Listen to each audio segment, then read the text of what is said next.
Hello everyone. This last couple of months I've managed to make a lot of art. It's been one of those seasons where I've felt very driven and I've been trying not to think too hard about what I'm making, just getting it down, and funnily enough, ideas are flowing a lot more freely right now. And this month I finally did it. I broke out my sketchbook and paper and painted the first canvas I've painted in a very long time. I decided to start small as I wasn't sure how the materials that I know and love would take to the canvas compared to paper, and I've had these little ones kicking around the studio for a while, so I thought it seemed like a good place to begin. It was a bit of a learning curve, but I was pleased to find that I can use my pens on canvas, which is a relief. And I started to play about and see how the pens would work on the canvas and how the wetter elements of my work would adapt too. And thankfully, these lovely Liquitex markers behave very similarly on canvas to the way they do on paper, leaving lots of textural marks, which I love. I didn't really know what I was aiming for, really. It was a total experiment, and I put a little bird on there, and then, as you can see, I decided I didn't like him after all, and he got totally painted out, and I'm still not really sure what I want to put in that place. So I've just left it as it is for now. I will come back to it as I hate waste, but for now, this is where I'm at. It's kind of in that okay but not finished stage, but at the same stage where you're worried about rocking the boat in case you ruin all the work so far. So anyway, we'll see where that goes. It was mainly an exercise in working on canvas instead of paper, and for that I deem it a partial success. And then the urge to get out one of my big canvases took hold, and this is how it started, on a very wobbly tabletop easel, which has been so useful since I've had it, saving my back on numerous occasions, but for this big one it was just too wobbly. So I decided it was time to invest in a good easel. I have a display easel, but that's just not going to cut the mustard, as it can't be adjusted, nor can the canvas be secured to it, so I bought myself an all-singing, all-dancing one. So if you're interested, I bought this easel in the sale on the Cowling and Wilcox website, and as I speak it's still down from £220 to £75, which I thought was really good value. I deliberated about getting an easel on lockable casters or this one, which I finally went for, which reclines to 90 degrees horizontal, and I'm so glad I went for it. I'll show you that 90-degree action later on. Of course, in my mind, getting a new easel required a studio switch around too. And we've had this large table in the middle of the studio for a couple of years, and while it was useful for lockdown art projects with the children and laying stuff out, it was mostly just a dumping ground with the kids' old beds and cots stored underneath. So I decided to store it for now, and all the old beds are stashed around the studio and in different parts of the house. I managed to make quite a lot more mess while I was tidying up, but I think it looks okay now. I still want to move those Kallax shelves that are on the right there so I can have that wall available for hanging work, but honestly I just feel so lucky to have this gorgeous space to work in. I've just got to try not to get paint on everything that's on those shelves now. And this is why I was so pleased to get the reclining easel. It means I can use the inks I'm used to and make pigment heavy areas without it all dribbling down the canvas, which of course I only really got used to using as the painting progressed. As you can see, there are a few rookie dribbles at the beginning. But now I'm used to it. Having the reclining option is absolutely brilliant. I can highly recommend it, especially if, like me, you're used to working on the flat with materials that are quite wet. This painting took me several sessions, and I worked in bursts quite often later in the day. So as you'll see as the video progresses, there is quite terrible and varied lighting at times, but it just felt so good to be finally doing this.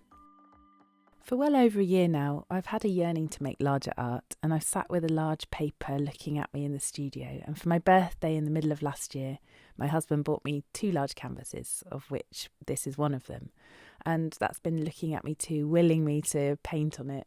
But it's taken me this long to build up the courage, and now I've made this space, there just isn't any more excuses. So here I go, I'm doing it. And as I said, I've wanted to do this for ages, and I've realised it's taken me so long not because I didn't have the right easel. I really could have remedied that sooner, but it's mainly because I thought I was intimidated by the bigger size, and because I haven't really known what I want to work on and kind of blocked myself a little bit. But recently, I feel like after a year of consciously bringing a bit more of myself to my art, being less focused on the audience and outcome, and focused more on what I want to make, I finally sort of got to the stage where I think that I now know what it is that I want to be making.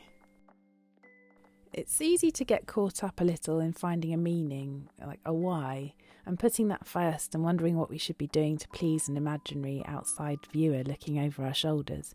And it can start to feel quite restrictive. I almost push myself away from the visuals with thinking too hard about it and wondering what elements I do too much of and should I be trying something new. And well, I've given that imaginary critic the shove, and while I feel like they're still hovering in the room, I've been trying my absolute best to ignore them. I have come to realise that creative blocks come not from an inability to make art, but that harsh inner critic telling you that you shouldn't be doing that same old thing again, or that new idea didn't work and everything in it is useless. But if we can work intuitively and try to ignore that voice, then we can start to look for the good elements, pick them out from the bits that didn't go so well, and learn to take them further. And that's what I've been trying to do recently. If you've watched my channel for a while, you may know that I've been playing with a more abstract style to my usual illustrative style on the side. So I thought for some time that I wanted to go really abstract, and perhaps I still will, but I began to feel restricted by it, and whenever something definite and recognisable crept into that work, I felt like somehow I wasn't doing it right. And the thing is, I really enjoy making both kinds of work. So after chatting with my husband, who is a really good person to talk to about these things, I decided to kind of smoosh together the two styles and see what happened. So when it came to making this painting, I started thinking about that concept of pushing together the abstract with my more illustrative style. And I had what I can only really describe as like a vision about what to paint. It was really weird. I really like to quiet my mind to think, and oftentimes one of the best places to do this is when I'm lying next to one of my children, willing them to sleep. I'll just note that at 10 and 7, they're probably a bit old for me to be doing this, but I figured that when they're teenagers at secondary school, they'll very much not want me to be there. So I'm trying to kind of make the most of it while I can. And honestly, this is such a great time to think. I'm cosy, I'm listening to the sleepy sounds of someone hopefully going to sleep, and I can kind of get into a sort of half awake and half dream state. The colours and composition for this painting came to me in one of those moments, almost fully formed. It was really weird, like a vision from another plane. And so as soon as I could, I sketched it out on my iPad so I'd remember the main elements and have the colours and that composition there as a guide that I wouldn't forget. I think it's really important to listen to those moments. They're like a bolt of clarity, a creative gift given from I don't know where, but they're sort of ideas given to us to use when we feel ready. And after the iPad sketch, I plotted out some more in my sketchbook, setting the basis of the colours and where things were going to go. And before I'd even finished that, I found myself moving on to that little canvas that I showed you at the start of this video and to try stuff out, and then straight onto the big one. It turns out that working bigger isn't the thing that I was actually intimidated by. That came back as like a long forgotten muscle memory. I used to work really large as a student. I think the biggest was about 8 by 5 foot, and it was part of a really long frieze of paintings that all fit together in a loose narrative. I'd love to make something like that again one day. But yeah, anyway, it wasn't the size that intimidated me as I thought it might. And if you're in the same position, wondering whether you have the chops to go large, you may find the same. What I was actually worried about was ruining the canvas. There's something so throwaway about working in a sketchbook, which I do very often. And if it doesn't go right, you can turn the page. And if you work digitally, you can press undo. But working on a canvas, that just feels like there's so much more to it. And I know it can just be painted over, but I don't know, somehow that would just feel so wasteful. All that paint. But then I've also tried to come to terms with the idea that I can't work like that either. I just feel like work should come more easily when we work from a place of abundance. And I'm not advising to waste paint. I try to work with the minimum needed for a job, and if there's any left over, I will paint it onto a sketchbook page as a background to work on. But it's important to try to forget that narrative in your mind and let go of the idea that you're throwing money away if a painting doesn't go right. Like paint with abandon. I hope I made some sense there. It's something I'm still learning to do, but it's definitely helping with the feeling of creative freedom that I've been enjoying lately. So the painting went through several stages, including the infamous, I ruined it all phase, which funnily enough came when I really pushed my abstract style and illustrative style together. It kind of got too pretty, and I wondered if this was indeed the kind of work that I really wanted to make. But then sometimes you just have to go with that, and stepping back, I still liked the work, so I resisted painting over it and pushed through. I will say that my iPad came in really handy with this. I would love to paint with more abandon as my confidence grows, but for now I've found that photographing the work with my iPad and then adding to it in Procreate quite crudely so that I'm not tied to the exact positioning of elements is infinitely helpful in deciding the composition and creating less potential for me to completely ruin the more delicate parts of the painting. You can see this in the sketch pinned to the bottom of the easel throughout this video, which I was using as a guide.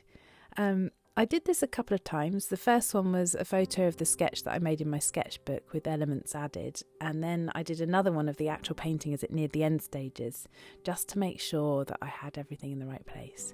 And what a tool to have to use. It definitely saved a lot of questioning. And then as I painted on the final fronds, I just had this immense feeling that it was done, like it was saying, "That's enough, you can leave me alone now." So that's how my first largish canvas painting in years and years and years came about, and here she is.